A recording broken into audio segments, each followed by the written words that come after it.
Vikings Chargers tomorrow, man. Let's talk about this matchup. This is a must win for both football teams. So obviously, you know that the Vikings need to win this game, because if we do not figure out a way to win this game, there's going to be a lot of discussion about how the Vikings should move forward throughout the rest of the season. I mean, one of the discussions is going to be, should the Vikings just accidentally lose a couple more games so that we can be in better position for the NFL draft?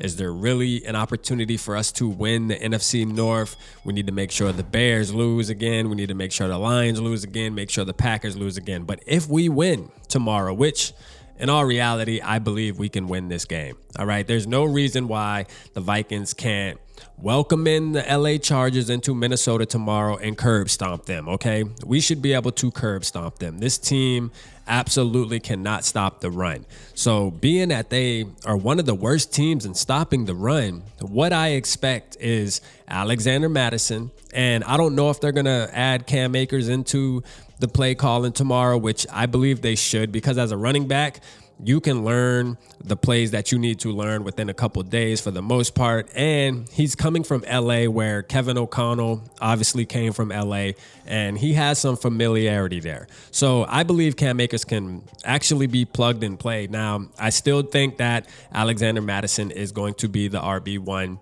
for now, but there is an opportunity there for Cam Akers to take that lead dog role.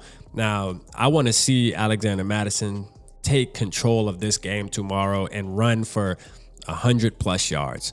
We need that, man. We need that as a confidence boost of the Minnesota Vikings. Listen, I always say you have to know how to run the damn football. If you can't run the ball, then it's going to be hard out there to beat teams, man. A lot of times when you see these stats of the Vikings having a lot of passing yards and this, that, and the third, a lot of it has to do with us having to play catch up a lot. And same goes for the LA Chargers. I mean, we've heard it all week, all right? The LA Chargers are the AFC version of the Minnesota Vikings.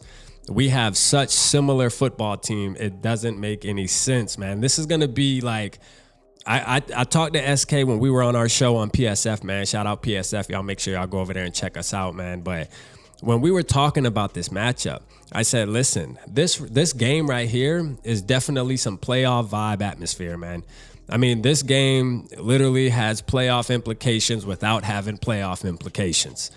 Because if the Chargers fall 0-3, they're going to be having conversations over there. Shit, they might fire the coach if they lose this game. If they lose this game, their coach might be fired before Monday.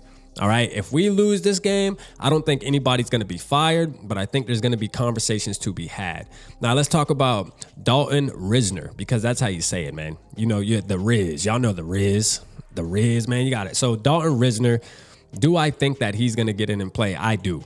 All right. I believe that Dalton Risner is going to get in there. The first sack that's allowed, the first missed block from Ed Ingram. I'm telling you, Dalton is getting put in the game, and rightfully so. He should be put in the game if there's mistakes happening on this offensive line. We need to keep Kirk Cousins upright as much as possible. They have Khalil Mack. They have Joey Bosa. Those two guys right there are applying pressure, man. They had a decent game against the Tennessee Titans. And we can't forget about Derwin James out there. Big hitter, safety that runs around, makes plays. We cannot sleep on the Chargers, all right? They are 0-2, but one thing is for sure, that they can put up points, man, and they absolutely can make that ball fly in the air, all right? They have a really good passing attack, just like the Minnesota Vikings. So this game's actually going to be really interesting to watch, to see the outcome, and I think it's going to be a shootout type game. Now, I would want a curb stomp. I would want the Vikings to make a statement and say, hey, we're back. We fixed these turnover problems. Now we're sitting here and we're blowing team out by, 15, 14, 18 points, 3 touchdowns or whatever. But I doubt that's going to happen. And as Vikings fans, we know the Vikings just don't do that. All right. We just don't do that.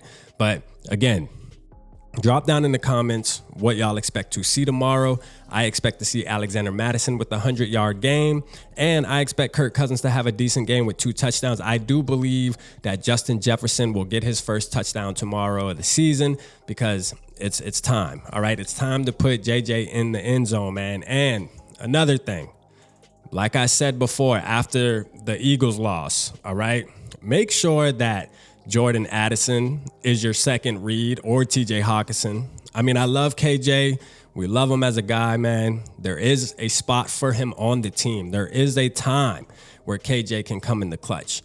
But, man, you got to start feeding that rookie, man. Jordan Addison is a savage. Give him the rock. You hear me? Give him the rock.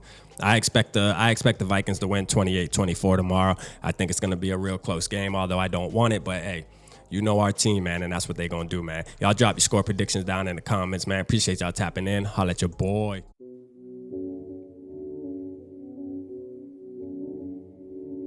Yeah, smooth summer, who running? I hear them talking, but they ain't gon' do nothing. Celebration, I might have a toast with you.